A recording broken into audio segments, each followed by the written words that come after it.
રાજ્યમાં આજથી ગુનેગારોના ગેરકાયદેસર બાંધકામો ડિમોલિશ કરવાની કાર્યવાહી શરૂ કરવામાં આવી છે। ત્યારે સ્ટેટ મોનિટરિંગ સેલના વડા નિર્લિપ્ત રાયના મોનિટરિંગ હેઠળ દરિયાપુર વિસ્તારમાં આવેલ મનપસંદ જીમખાનાનો ત્રીજા માળે બનાવેલ ગેરકાયદેસર તોડી પાડવામાં આવ્યો છે।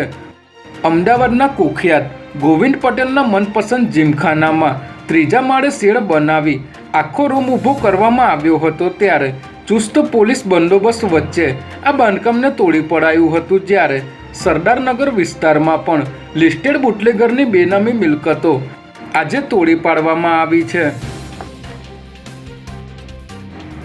સ્ટેટ મોનિટરિંગ સેલની ટીમે સરખેજ વિસ્તારમાં દરોડો પાડી દેશી દારૂ બનાવતી ભઠ્ઠી ઝડપી પાડી છે, જેમાં પોલીસે બાતમીના આધારે સાબરમતી નદીના કિનારે દરોડો પાડી તપાસ કરતા અહીં દેશી દારૂ ગાળવામાં આવી રહ્યો હતો। ત્યારે પોલીસે સ્થળ પરથી 1700 લીટર દેશી દારૂ, 2500 લીટર વોશ સહિતનો મુદ્દામાલ કબજે કરી શૈલેષ ચુનારા નામના બુટલેગરને ઝડપી લીધો હતો। જ્યારે અન્ય 9 આરોપીઓને વોન્ટેડ જાહેર કરી તમામની ધરપકડના ચક્રો ગતિમાન કર્યા છે।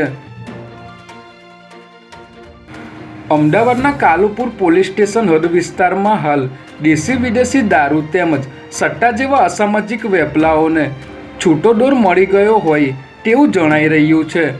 શહેરમાં હાલ બુટલેગરો અને અસામાજિક તત્વો વિરુદ્ધ કડક કાર્યવાહી ચાલી રહી છે। ત્યારે પ્રાપ્ત માહિતી અનુસાર શહેરના કાલુપુર પોલીસ સ્ટેશન હદ વિસ્તારમાં હાલ પ્રકાશ સ્કૂલ પાસે વિજય ઉર્ફે સીડી, પાટસાની પોળ ખાતે જયમીન ઉર્ફે બંસી સહિતના ઘણા બુટલેગરો દ્વારા મોટા પાયે ઇંગ્લિશ દારૂનું વેચાણ કરવામાં આવી રહ્યું છે। ત્યારે વિસ્તારમાં ચાલતા આવા ગોરખ ધંધાઓથી અહીંના સ્થાનિક પીઆઈ અજાણ છે કે પછી આ ખાડા કાન કરવામાં આવી રહ્યા છે તેવા અનેક સવાલો જાગૃત જનતામાં ચર્ચાઈ રહ્યા છે।